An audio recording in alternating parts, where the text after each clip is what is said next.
Selamat datang di Alur Donghua. Kali ini Mimin akan cerita novel The Crown, Emperor of Eternity. Sebelum mendengarkan jangan lupa subscribe, like, komen, dan share ya biar Mimin tambah semangat. Selamat mendengarkan. Melanjutkan episode sebelumnya, dalam waktu kurang dari 3 hari, berita mengejutkan menyebar seperti badai ke seluruh dinasti Tian Sui. Seolah-olah terjadi gempa bumi, membuat banyak orang tercengang. Chu Guangsheng meminta tebusan 50 batu dewa luar angkasa kepada dinasti Tian Sui untuk menembus komandan pengawal Tian Sui, Heng Bing. Ketika berita ini keluar, seluruh dinasti Tian Sui langsung terguncang. Mereka bahkan meragukan apakah tidak salah dengar. Lagi pula, menghadapi raksasa seperti dinasti Tian Sui, seorang junior benar-benar mengajukan permintaan yang tidak masuk akal. Kalau saja prestasi gemilang yang terakhir ini tidak tersebar, mereka pasti sudah tertawa terbahak-bahak. Karena semua orang tahu betapa berharganya batu dewa luar angkasa. Harta karun yang langka, apalagi dinasti Tian Sui. Bahkan istana dewa dan iblis tidak dapat menghasilkan 50 keping. Apakah anak ini mengolok-olok dinasti Tian Sui? Seberapa orang berkata dengan tak percaya. Aku juga berpikir begitu. Tetapi bocah ini terlalu ceroboh. Apakah dia pikir dia bisa menggoda kekuatan besar seperti dinasti Tian Sui dengan memenangkan beberapa pertempuran saja? Ya, melakukan hal itu sama saja dengan memaksa diri untuk mati, dan itu tidak akan ada gunanya sama sekali. Dasar bocah yang manusiawi, dasar bocah yang masih muda dan sembrono. Alih-alih mundur setelah menyinggung dinasti Tian Sui, dia malah berani muncul dengan cara yang begitu mencolok. Ada diskusi di mana-mana dan kebanyakan orang menggelengkan kepala secara diam-diam. Mereka menganggap tindakan Chu Guangsheng terlalu gegabah dan ia bertindak semata-mata berdasarkan nafsu tanpa mempertimbangkan akibat sama sekali. Terus terang saja, sekalipun orang tersebut punya bakat, ia hanya orang yang gegabah dan tidak bisa berbuat sesuatu yang hebat. Akan tetapi, di antara orang-orang tersebut masih ada beberapa yang berpendapat berbeda. Sejak setengah bulan yang lalu, dinasti Tian Sui telah menyiapkan jaring perangkap menunggu kemunculan Chu Guangsheng. Dalam situasi ini, tidak peduli apakah yang terakhir tertahan atau tetap menonjol, kemungkinan besar dia akan jatuh ke dalam pengepungan orang-orang kuat dari dinasti Tian Sui. Dalam hal ini, karena hasilnya cepat atau lambat akan berupa pertarungan berdarah, apa salahnya bersikap mudah dan gegabah untuk sementara waktu? Saat suasananya bising makin meningkat di kota kekaisaran dinasti Tian Sui, yang menarik perhatian ratusan juta orang, suasana menjadi semakin suram. Niat membunuh yang kuat menyelimuti seluruh kota, membuat orang merasa tercekik. Yang mulia, bajingan kecil ini sudah keterlaluan. Dia sama sekali tidak menganggap serius dinasti Tian Sui kita. Di dalam aula, seorang lelaki tua berdiri dengan wajah muram saat membungkuk kepada pemuda berkemeja putih di atasnya dan berkata dengan marah. Dengan kekuatan dinasti Tian Sui mereka tidak pernah mengalami penghinaan seperti itu. Iya, yang mulia, anak ini sangat sombong. Kita harus mengirim seseorang untuk membunuhnya agar orang-orang tahu bahwa dinasti Tian Sui kita begitu kuat sehingga tidak sembarangan orang bisa menantang kita. Seorang pria parubaya lainnya berdiri dengan marah. Ya, orang yang sombong dan tidak tahu apa-apa seperti itu harus dibunuh di tempat agar tidak malu. Suara-suara marah terdengar satu demi satu.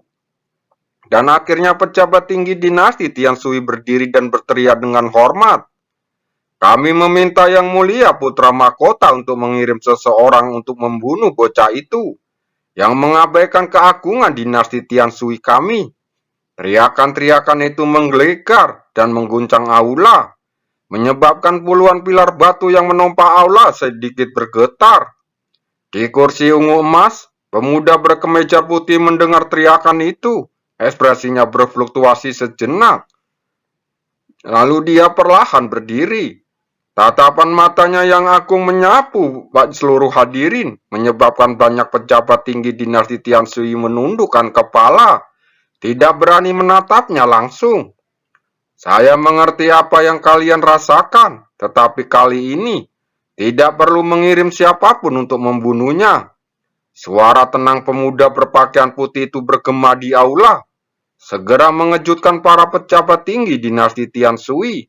Apa maksud yang mulia dengan ini? Apakah Anda akan membiarkan anak itu pergi begitu saja? Namun, ketika suara pemuda berbaju putih itu terdengar lagi, keheranan di wajah semua orang tiba-tiba berubah menjadi keterkejutan. Pemuda berpakaian putih itu mengangkat matanya, cahaya tajam keluar dari pupil matanya yang berwarna ungu kemasan, dan suara dingin keluar dari mulutnya. Kali ini, aku akan secara pribadi pergi dan menemui anak ini yang berani menggoda dinasti Tianshui. Ketika berita menyebar bahwa putra mahkota Tianshui akan mengambil tindakan secara pribadi, keributan kembali terjadi di seluruh dinasti Tianshui. Mengenai putra mahkota Tianshui ini, beberapa banyak orang, tidak hanya di dinasti Tianshui, tetapi bahkan di seluruh benua dewa dan iblis, yang tidak mengenalnya. Di antara, dia adalah Yuan Hanyan, yang merupakan salah satu dari 10 pemuda paling kuat di benua dewa dan iblis. Saat ini, dia berada di puncak kekuatannya. Dia juga seorang junius yang fenomenal. Dalam pertarungan dengan rekan-rekan seumurannya, kecuali yang dikalahkan oleh dari istana dewa dan iblis, dia hampir tidak pernah kalah dalam ribuan pertempuran yang sangat menakjubkan. Kali ini dinasti Tianshui telah mengambil tindakan secara pribadi, dan anak itu harus membayar harga atas kesombongannya. Saat ini ada seseorang yang mencibir. Di tengah banyak orang yang menonton, di daratan puluhan ribu kaki jauhnya di atas dari kota kekaisaran, sebuah gunung hijau menembus awan dan berdiri di atas bumi. Saat matahari terbenam, seberkas cahaya menyapu dari jauh dan mendarat di puncak gunung. Ketika melihat sekeliling, terlihat seorang pemuda berpakaian putih. Dia berdiri dengan kedua tangan di belakang punggungnya, menatap ke kejauhan tanpa ada sedikit pun ekspresi yang berubah. Samar-samar, tampak ada aura kuat yang keluar dari tubuhnya, menyebar ke seluruh gunung. Dan orang ini tidak lain adalah putra mahkota dinasti Tianshui, Yuan Hanyan. Dia tidak memilih untuk mengejar dan membunuhnya di mana-mana, tetapi memilih untuk datang di puncak menjulang yang disebut puncak Tianshui. Begitu Yuan Hanyan muncul di sini, berita itu menyebar dan akhirnya mempengaruhi seluruh dinasti Tianshui. Jika Anda menginginkan 50 batu dewa luar angkasa, datanglah ke sini dan tukarkan dengan seseorang. Begitu berita ini tersebar, hal yang langsung menyebabkan kegembaran besar di dinasti Tianshui dan banyak orang yang langsung terkejut. Semua orang tahu betapa berkuasanya putra mahkota Tianshui di seluruh keluarga kerajaan Tianshui. Kecuali Kaisar Tianshui yang menyendiri, hampir tidak ada orang lain yang dapat menandinginya. Dalam situasi seperti itu, dapat dibayangkan betapa terkejutnya dia akibat tindakan Pangeran Tianshui itu. Kali ini, putra mahkota Tianshui sedang menunggu di sini secara langsung. Kurasa anak itu tidak akan berani muncul. Seharusnya begitu. Tidak peduli seberapa merajalelanya anak itu, dia akan memiliki kesadaran diri. Dia tahu bahwa dia tidak akan punya hak untuk melompat di depan putra mahkota Tianshui. Itu benar. 7 hari berlalu dengan cepat dalam suasana yang bergejolak ini. Selama periode ini, putra mahkota dinasti Tianshui Yuan Hanyan berdiri di puncak gunung Tianshui dan kedua telapak tangannya ke belakang punggungnya dan matanya sedikit terpejam tanpa ada perubahan apapun pada penampilannya. Anak itu benar-benar tidak punya keberanian untuk muncul. Dengan cara ini, kata-kata arogan yang dia buat beberapa waktu telah menjadi lelucon sekarang. Di sekitar puncak Gunung Tianshui, beberapa orang telah berkumpul di sini sejak awal, berkata dengan wajah yang mengejek. Sebelumnya, mereka mengagumi keberanian bocah itu, tetapi sekarang tampaknya bocah itu hanya seekor tikus yang mencoba menarik perhatian. Sungguh konyol dia membuat pernyataan liar seperti itu, tapi sekarang tidak punya keberanian untuk muncul. Yang mulia, kurasa bocah itu tidak berani muncul. Bagaimana kalau aku sendiri yang membawa orang untuk menangkapnya? Seorang pria parubaya berbaju besi hitam berkata dengan hormat. Mendengar ini, pemuda berbaju putih itu menggelengkan kepalanya sedikit. Dia membuka matanya menatap ke kejauhan dengan tatapan tajam. Dan suara samar terdengar. Jangan khawatir, orang itu pasti akan datang. Di puncak gunung ribuan kaki jauhnya dari puncak Tianshui, dua sosok muncul di jauh, mendarat di atas batu yang menonjol. Cahaya itu menghilang dan berubah menjadi dua sosok muda. Apakah kamu benar-benar berencana untuk pergi ke puncak Tianshui? Liu Fei yang mengenakan gaun lavender berkata dengan sedikit cemberut. Chu Guangsheng mengangguk pelan, lalu mengangkat kepalanya dan menatap ke kejauhan. Dan kilatan cahaya tajam terpancar di matanya. Karena yang lain sudah menunggu terlalu lama. Bukankah kita tidak sopan kalau kita tidak pergi? Ucapnya sambil tersenyum tipis. Mendengar ini, Liu Fei langsung memutar matanya ke arahnya. Pria itu berbicara dengan sangat sopan, tetapi bahkan dia bisa mendengar nada dingin dalam suaranya. Jelas saja, perjumpaan ini ditakdirkan menjadi pertarungan antara naga dan harimau. Bocah, karena Yang Mulia Putra Mahkota telah mengambil tindakan sendiri kali ini, aku menyarankanmu untuk menyerah dengan patuh. Mungkin kamu akan memiliki kesempatan untuk bertahan hidup. Heng Bing yang dipenjara di belakang berkata dengan wajah muram.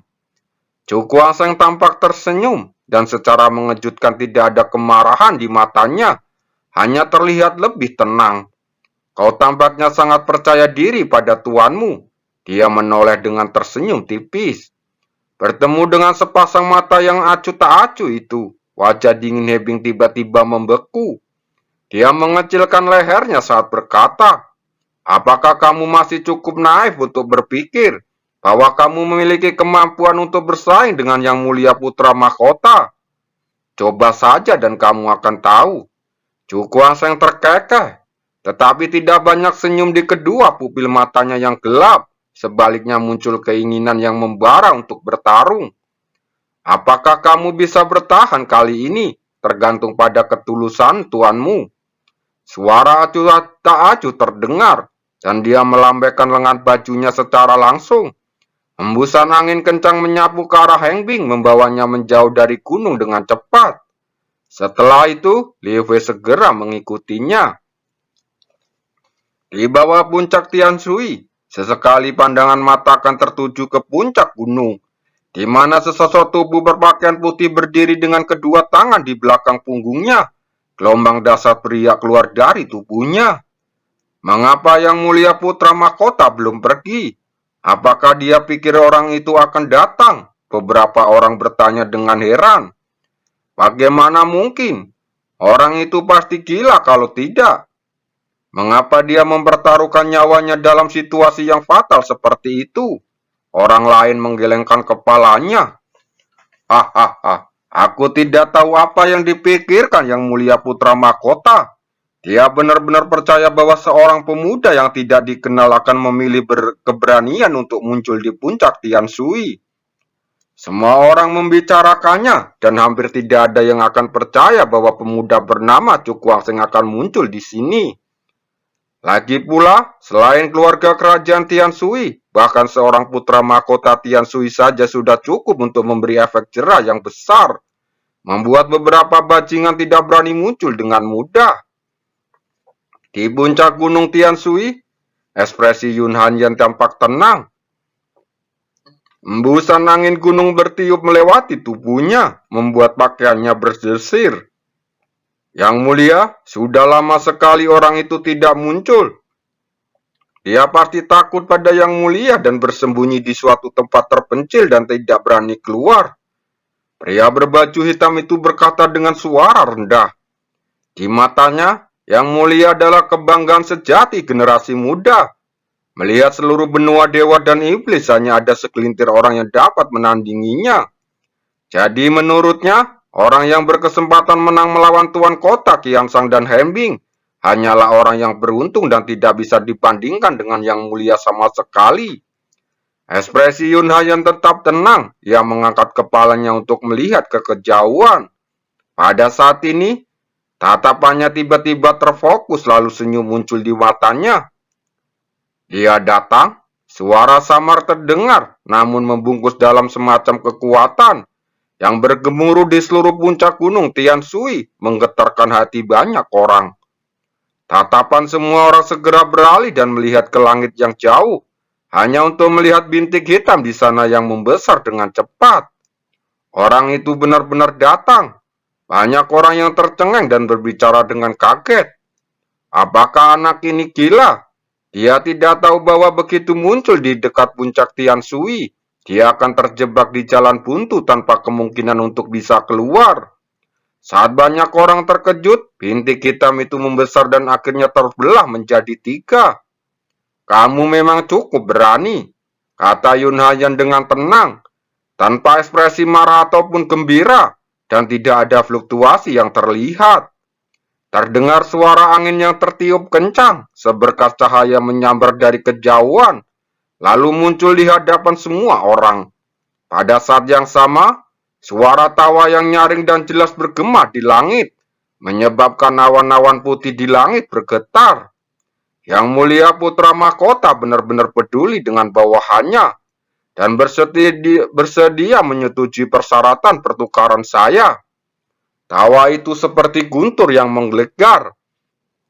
Kekuatan dasar yang tergandung di dalamnya membuat banyak orang menatap dengan ekspresi terkejut di mata mereka. Anak ini berani muncul di sini, dia pasti punya kekuatan. Di bawah tatapan mata yang tak terhitung jumlahnya yang tercengang, cahaya di langit berangsur-angsur menghilang, dan sosok pemuda muncul di langit. Pria yang mengenakan jubah hijau panjang itu, auranya bergetar di seluruh tubuhnya, dan aura yang tidak kalah kuat dari putra mahkota Tian Shui terpancar dari tubuhnya. Kamu akhirnya datang ke sini. Yun Hanyan meninggalkan puncak gunung Tian Shui dalam sekejap dan muncul di langit di hadapan banyak orang yang datang. Zhou Guangsheng tersenyum tipis lalu berkata, karena yang mulia putra mahkota telah menunggu terlalu lama, aku akan memberimu hadiah sebagai ungkapan permintaan maafku. Oh, Yun Hanyan mengangkat alisnya sedikit. Wajahnya penuh pun tak acuh. Zhou Guangsheng melambaikan lengan bajunya dan kekuatan dahsyat menyapu, membawa sesosok tubuh ke arah putra mahkota Tian Shui. Yun Hanyan menjentikan jarinya dan seberkas cahaya melesat keluar, berubah menjadi tirai cahaya besar dan menangkap sosok terbang itu. Heng Bing. Dia menatap sosok yang ketakutan di luar layar cahaya, dan ekspresinya tiba-tiba berubah. Saya merasa tidak layak atas kepercayaan yang diberikan oleh Yang Mulia Putra Mahkota. Heng Bing berdiri dengan panik, lalu berlutut tepat di atas tirai tipis, berkata dengan wajah penuh rasa malu. Tidak berguna. Wajah Yun Hanyan menjadi dingin, dan kekuatan mengerikan bergetar keluar dari tubuhnya, dan langsung menghantam Heng Bing. Wajah Heng Bing langsung menjadi pucat, dan dia tidak berani melawan sama sekali. Dia hanya bisa membiarkan kekuatan itu jatuh, mengguncang tubuhnya keluar dari tirai cahaya, dan jatuh ke tanah di bawah dalam keadaan berantakan. Saat melihat ke atas, ekspresi Yun Hanyan terlihat biasa tenang. Untuk pertama kalinya, sedikit berubah menjadi dingin. Bukankah kau ingin menukar Heng Bing dengan 50 batu dewa luar angkasa? Apa maksudnya melakukan ini sekarang? Mendengar ini, ekspresi Zhou Guangsheng tetap tidak berubah. Dia melibaskan lengan bajunya, lalu tersenyum tipis. Aku percaya bahwa dengan status Yang Mulia Putra Mahkota, kau pasti memberiku 50 batu dewa luar angkasa. Benar-benar lelucon. Yun hanya tersenyum dingin, mustahil untuk mengumpulkan 50 batu dewa luar angkasa. Bahkan jika dia mencari di seluruh keluarga kerajaan Tian Sui, bagaimana dia bisa mendapatkannya? Bagaimana kalau aku tidak memberikannya kepadamu? Dia menatap Cuku Wangseng dengan tatapan berwibawa dan berkata dengan dingin. Cuku Wangseng hanya tersenyum tipis, tatapannya menyapu semua orang di bawah, dan akhirnya tertuju pada Yun Hanyan lagi. Jika ada orang yang terlalu tidak tahu malu, aku bisa menghajar mereka sampai mereka akan menyerahkan batu dewa luar angkasa. Bagaimana menurutmu, Yang Mulia? Dia menatap Yun Hanyan dengan menyeringai, tetapi kata-kata yang diucapkannya membuat wajah Yun Hanyan segera berubah muram. Terima kasih.